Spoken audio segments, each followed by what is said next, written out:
본심이 중요합니다. 외모보다 우리 본심이 귀합니다. 우리 본심은 아담이 가졌던 본심, 양심에 화인 맞은 본심이었으나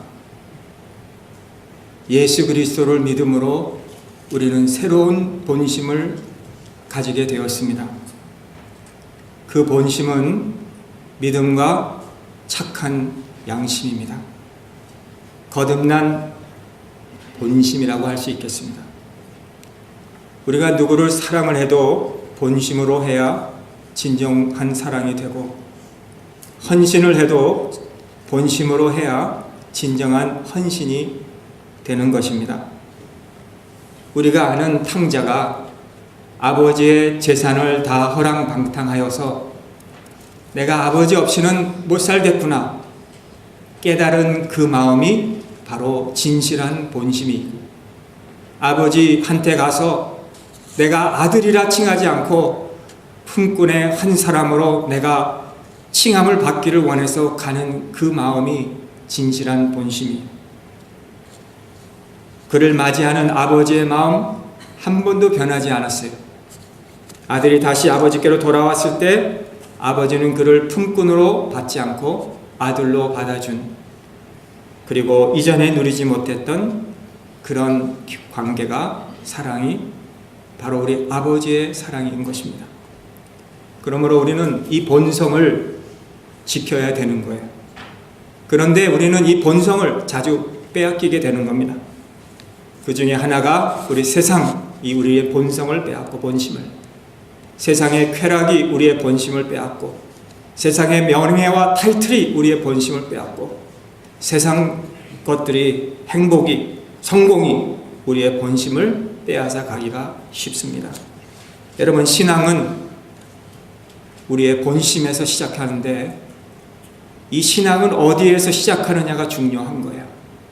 우리가 이 첫 단추를 잘 끼워야 그 다음에 단추가 쭉 잘 메어지는 것 같이 우리의 신앙이 어디에서 시작하느냐에 따라서 그 다음에 신앙을 우리가 잘 지킬 수 있다는 것입니다. 우리의 본심이 무너지면 하나님 앞에서 우리는 추한 모습, 귀한 열매를 기대할 수 없는 인생으로 우리는 끝나게 된다는 것이죠. 그래서 오늘 사도 바울은 이렇게 열매 맺고 하나님 앞에 기쁨이 되기를 원했던 갈라디아 교회에 대해서 1장, 2장을 우리가 다 봤지만은 자신이 사도가 된 것은 사람에게서 난 것도 아니고 사람으로 된 것도 아니고 예수 그리스도와 죽은 자 가운데서 그리스도를 살리신 하나님 아버지께로부터 말미암아 사도가 되었다고 시작한 것을 우리가 보았고, 복음 외에는 다른 복음이 없고 그리스도를 믿는 것 외에는 더 이상 그 믿음에 더할 것도 없고, 그리고 지난주에는 우리가 그리스도와 연합된 사람만이 열매를 맺고 하나님께 영광을 돌리게 된다고 말씀을 드렸습니다. 이어서 오늘 이 본문의 시작 3장은 이렇습니다. 오늘 3장 1절에 보시면 어리석도다 갈라디아 사람들아 라고 시작하고 있습니다. 이 어리석다는 말은 왜 이렇게 어리석게 사느냐, 왜 이렇게 지식이 없느냐, 왜 IQ가 그거밖에 되지 않느냐, 그런 어투로 말한 것이 아니라 왜 영적인 분별력을 가지지 못했느냐, 왜 분별할 수 있는 능력을 받았음에도 불구하고 그 능력을 왜 사용할 줄 모르느냐. 어리석은 갈라디아 사람들아, 우리에게 가장 필요한 것은 건강도 아니고 부함도 아니고 우리의 자식의 성공도 아니고 정말 우리가 믿음으로 말미암아 예수 그리스도를 믿는 이 믿음이 우리에게 있어야 되는데, 여러분, 예수 그리스도의 믿음 아니면 우리 하나님 앞에 갈 자가 누가 있겠습니까? 여러분, 예수 그리스도가 아니고는 제가 하나님 앞에 설 수 있다고 여러분 생각하십니까? 예수 그리스도가 아니고는 여러분 한 분이 하나님 앞에 설 수 있다고 생각하십니까?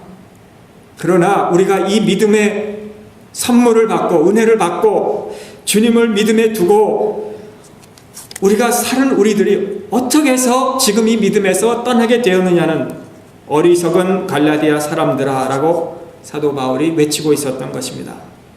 제가 만일 오늘 이 주일에 여러분들을 보고 이 어리석은 평강교회 사람들이요 라고 했다면 아마 불편하게 여러분 오늘 이 예배 끝나고 돌아가실 거예요. 아마 제가 다음 주에 이 강단에 서지 못할 수도 있을 거예요. 이 어리석은 사람들. 그러나 사도 바울을 할 수 있었던 것은 사도 바울이 그만큼 갈라디아 교회의 성도들을 생각하고 이 믿음에서 떠나지 않기 위해서 오늘 말씀을 시작하고 있습니다. 더 나가서 누가 너를 꾀하더냐? Who has bewitched you? 누가 너희들을 마치 홀린 것 같이 그렇게 했느냐? 이 누가 너를 꾀하더냐 이 말은 누가 너를 넋을 빠지게 했느냐는 거예요. 누가 너에게 마치 요술을 부리는 것 같이, 우리 눈에는 그것이 꼭 아닌 것 같은데 인 것 같이 요술을 하는 사람들 보면 참 우리가 안 보는 것을 보게 하고 보는 것을 못 보게 하는 것이 요술인데, 오늘 이 믿지 않는 사람들이나 믿는 사람들이나 우리에게 이렇게 꾀하는 일들이 얼마나 많이 있느냐는 거죠. 갈라디아서 5장 7절에 보면 너희가 다름질을 잘하더니 누가 너희를 막아 진리를 순종치 않게 하더냐고 말한 것 같이, 오늘 여기에 꾀한다 이 말은 악한 술책을 써서 나쁜 길로 이끄는 것이라고 그렇게 신학자들이 해석했다는 것이죠. 여러분, 선명한 우리의 진리 안에서 그 진리를 받음에도 불구하고 우리를 홀리고 우리를 다른 데로 꾀는 이것이 얼마나 많이 있냐고요. 에베소서의 사도 바울이 우리의 씨름 혈과 육이 아니고 정사와 권세와 이 어두움의 세상 주관자들이 아니고 하늘에 있는 악한 영들, 그렇죠? 우리가 지금 이 악한 영들과 오늘도 저와 여러분들이 씨름하고 싸우고 있다는 것을, 이 세상의 어두운 권세와 주관자들과 우리가 싸우고 있다는 것을 우리가 갈라디아 사람들만이 꾀한 것이 아니라 오늘 저와 여러분들도 꾀하고 있다는 사실을 우리가 믿어야 한다는 것입니다. 십자가에 못 박히신 것이 너희 눈에 밝히 보이거늘 분명히 이 십자가에 대해서 우리가 듣고 우리가 이 십자가에 대해서 깨닫고 우리에게 마치 보여준 것 같이 우리가 들었는데, 이 십자가가 너희 죄를 위해서 보혈을 흘려주셨는데 누가 너희를 깨어 그 십자가의 죽음에 의미 있는 것에 대해서 다른 것을 쫓게 하였느냐는. 성도 여러분, 복음은 우리 십자가에 못 박히신 예수님의 보혈로 죄 씻음을 받은 것을 보게 해주는 것입니다. 주님이 아버지여 저희들의 죄를 사하여 주시옵소서. 자기 하는 것을 알지 못함이니이다. 이것은 주님이 어떤 동산에서 어떤 교회에서 하신 말씀이 아니라 십자가에서 하신 말씀입니다. 주님은 마음에 무거운 짐을 가지시고 자기를 헐고 자기를 죽이고 자기를 모욕하고 핍박하는 자를 향하여 저들의 죄를 사하여 주시옵소서. 주님이 받는 이 고통은 이들을 향한 저주도 거기에 없었고, 주님을 당한 이 십자가의 고통은 어떤 연민과 이기심 같은 것도 없었고, 주님이 십자가에 죽으심은 아버지여 저희들의 죄를 사하여 달라는 그런 마음. 마치 존스라는 신학자가 그 말에 의하면 아버지여 저들의 죄를 사하여 주옵소서라고 하신 말씀은 아버지여 나를 저주하세요. 여러분, 예수님이 십자가에 달려 죽으신 이 사건을 우리가 너무나도 잘 알지만 마치 예수님이 우리가 진 죄를 주님 저들에게 돌리지 마시고 나를 저주해 주세요 라고 한 것이라는 거죠. 그런데 만일 오늘 우리가 예수님을 만나지 못했다면 우리의 삶인 정말 이 세상으로 탐욕으로 수치로 죄 속에서 헤매며 살 수 있었을 텐데, 우리 머릿속에 늘 잡생각이 들면서 이런 세상 것에 대해서 집착하여 있었을 텐데, 그러나 예수 그리스도를 만나고 난 다음에는 우리가 그것이 변하여서 죄에 대하여 우리가 슬퍼할 줄도 알고 주님에 대한 진정한 사랑도 있게 되고, 그런데 우리가 왜 이런 것에 대해서 자꾸 떠나가느냐는 거죠. 그래서 오늘 사도 바울은 네 가지 질문을 합니다. 신학적으로 묻는 것 같은데요. 2절에 보시면 내가 너희에게 다만 이것을 알려 하노니 너희가 성령을 받은 것은 율법의 행위로냐 듣고 믿음으로냐. 너희가 어떻게 믿음을 가지게 되었느냐라고 질문합니다. 그것이 율법을 지키고 규례를 지킴으로냐 아니면 예수 그리스도를 믿는 믿음의 은혜로냐. 우리는 답을 알겠죠. 3절에 보면 또 질문합니다. 너희가 이같이 어리석으냐? 성령으로 시작하여다가 이제는 육체로 마치겠느냐? 성령님께서 너희를 예수 그리스도 앞으로 인도하였고 너희를 죄를 깨닫게 하였고 우리에게 주님만이 우리의 길이고 진리고 생명이라는 것을 알게 하였건만 할례를 받는 것에 마치겠느냐는 거죠.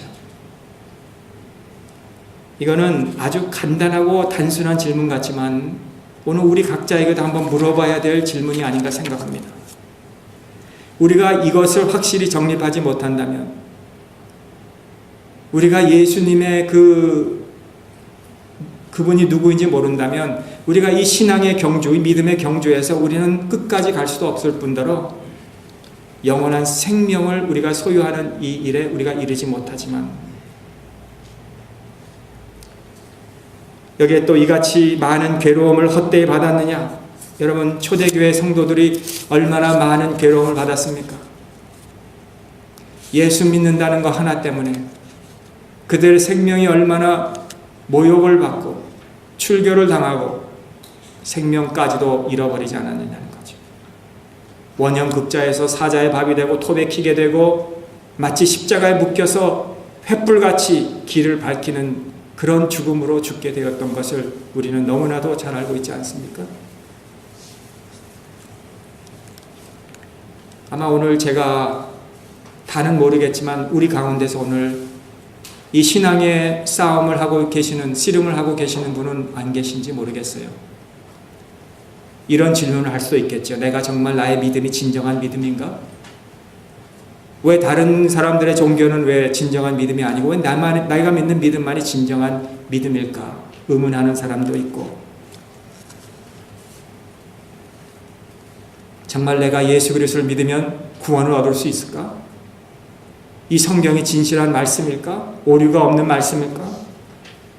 오늘 이런 것들을 우리가 가지고 씨름하고 있는 분들도 혹시 이 중에 계실 수도 있다는 거죠. 또 네 번째 질문은 5절에 너희에게 성령을 주시고 너희 가운데서 능력에 행사하시는 이의 일이 율법의 행위에서냐 듣고 믿음에서냐. 오늘 2절에서도 하신 말씀 반복하는 것 같습니다. 능력을 행하시는 이의 일이 율법의 행위가 아니다는 것을, 믿음이라는 것을 말씀해 주고 있죠. 그러면서 6절에서 9절까지 몇 가지 예를 들면서 믿음의 선진을 이용하면서 답을 주는데요. 오늘 이 네 가지 질문의 답은 누굽니까? 아브라함입니다. 아브라함. 오늘 저는 왜 이 바울 사도가 아브라함을 픽했을까? 왜냐하면 아브라함 하면은 유대인들에게는 중요한 인물이기 때문에 그렇죠. 유대인이라면 아브라함을 귀하게 여기고 아브라함이 성경에서 처음 할례를 받은 자이고 창세기에 나오는 그 아브라함 같이 우리도 할례를 받고 할례를 받지 않으면 아브라함의 자손이 아니다고 주장하기에 아브라함을 오늘 사도 바울이 말씀하면서 17장에 나오는 그 할례 받은 사건을 사도 바울은 창세기 12장, 13, 14, 15장에 나오는 할례를 받기 이전에 아브라함의 그 모습을 우리에게 설명해 주고 있다는 거죠. 우리가 아는 대로 아브라함이 75세가 되었을 때 창세기 12장에서부터 계속 17절 전까지 나오는 그 말씀을 요약한다면, 하나님, 나는 이 유산을 물려줄 자녀가 없습니다. 나에게는 정말 다메섹 사람 엘리에셀밖에 없습니다. 제가 가진 모든 것은 제 후손에게, 제 에어에게 줄 수 없고 저 엘리에셀이라는 다메섹 사람에게 다 갈 것입니다. 그럴 때 하나님은 아니다. 밖에 나가서 봐라. 하늘의 별을 봐라. 무별을 셀 수 있나 봐라. 내 자손이 이와 같을 것이다. 한번 캘큘레이트 해보라는 거예요. 아브라함아, 네가 한번 계산기를 두드려 보라는 거예요. 내 자손이 이렇게 될 것이라고 말씀하고 있다는 거죠. 그럴 때 아브라함이 어떻게 했습니까? 아브라함이 정말 계산기를 두드린 것이 아니라 아브라함이 그 말씀을 듣고 여호와를 믿으니 여호와께서 그를 의로 여겼다라고 그렇게 말씀하고 있어요. 창세기 17장의 전의 말씀입니다.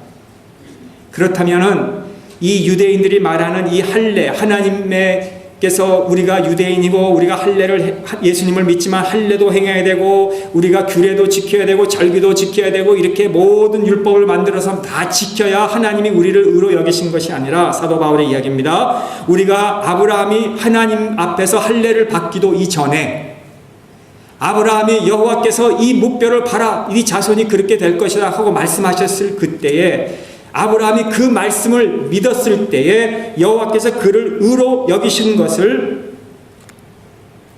오늘 말씀하면서 율법으로 의롭게 된 것이냐 믿음으로 의롭게 된 것이냐라고 전하고 있다는 것이죠.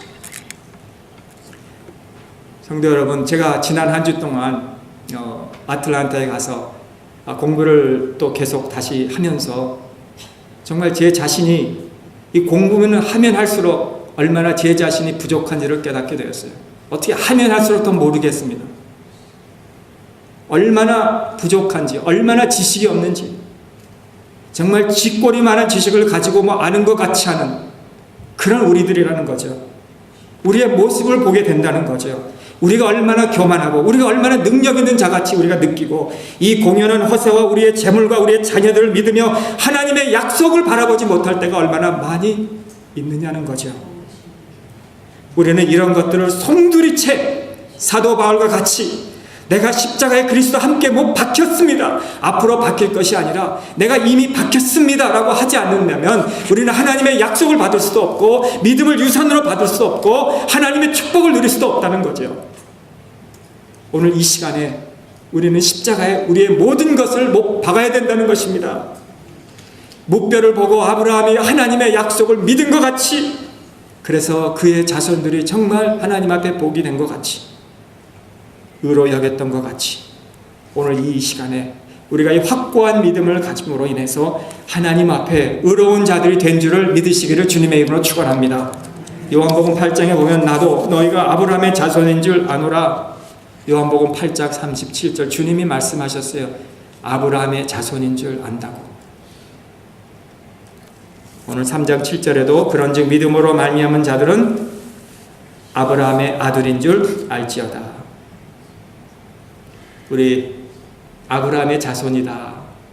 우리 여름 성경 학교에서 우리 여름 동안 그 자녀들을 이렇게 가르칠 때마다 제가 그 사무실이 바로 그 앞에 있어가지고 서재가 늘 자녀들이 찬송하는 음악들을 늘 들어요. 찬송을. 그런데 그 중에서 하나가 Father Abraham 하는 그런 우리 자녀들이 부르는 찬송이 있어요. 그런 Father Abraham had many sons. Many sons had Father Abraham. I am one of them and so are you. So let's just praise the Lord.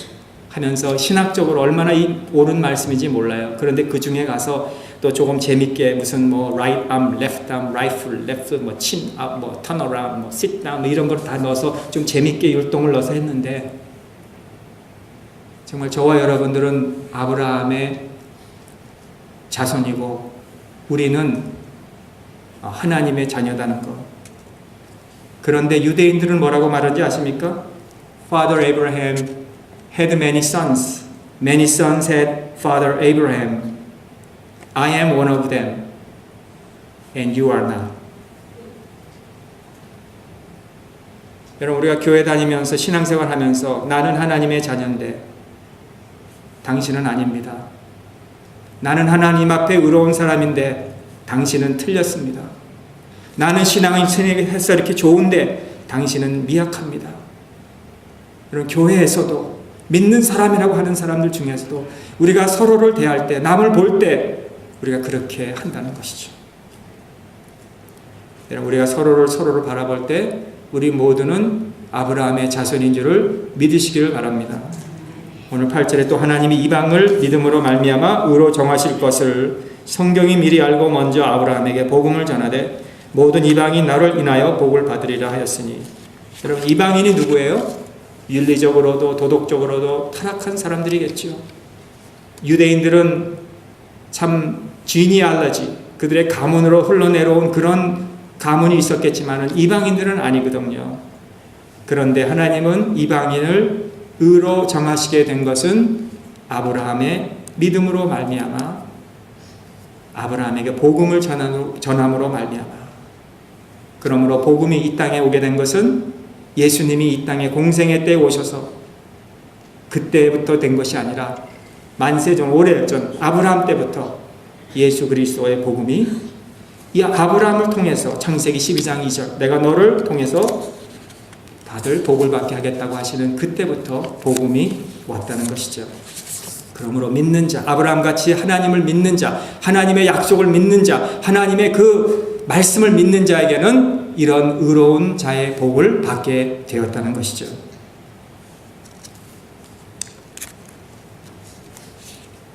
믿음의 사람은 아브라함의 자손이에요.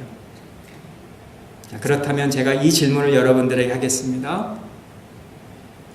여러분은 정말 아브라함의 자손입니까? 하나님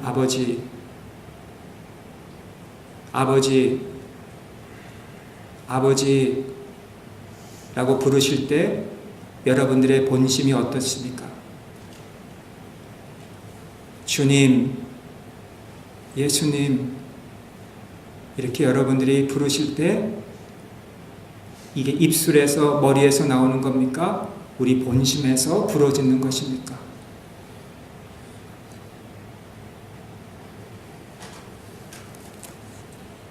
하나님이 세상을 이처럼 사랑하사 독생자를 주셨는데 누구든지 저를 믿는 자는 멸망치 않고 영생을 얻게 해주셨는데 하나님, 예수님 우리가 부를 때에 우리의 마음이 어떤시라는 거죠. 우리 외모 중요하지 않아요. 하나님 앞에 설 때 우리 가진 거, 우리의 구치 wallet, 우리의 럭셔리한 모든 것들 하나님 앞에 중요하지 않아요. 우리는 하나님 앞에 설 때 우리의 본심이 중요해요. 제가 목회를 하면 할수록 얼마나 이것이 의식화되고 형식화될 수 있는지 실험하지 않을 수가 없어요.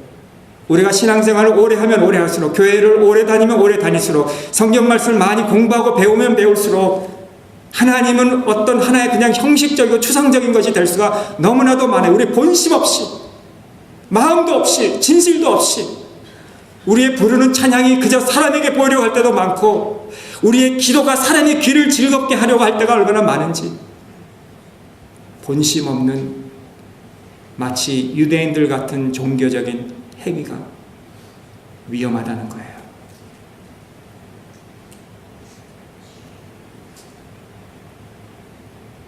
큰일 하면 큰일을 할수록, 남이 나를 더 잘 알아주면 더 잘 알아줄수록, 내가 더 높은 직분을 받으면 더 큰 높은 직분을 받을수록 우리의 본심을 잊지 마시기를 바랍니다.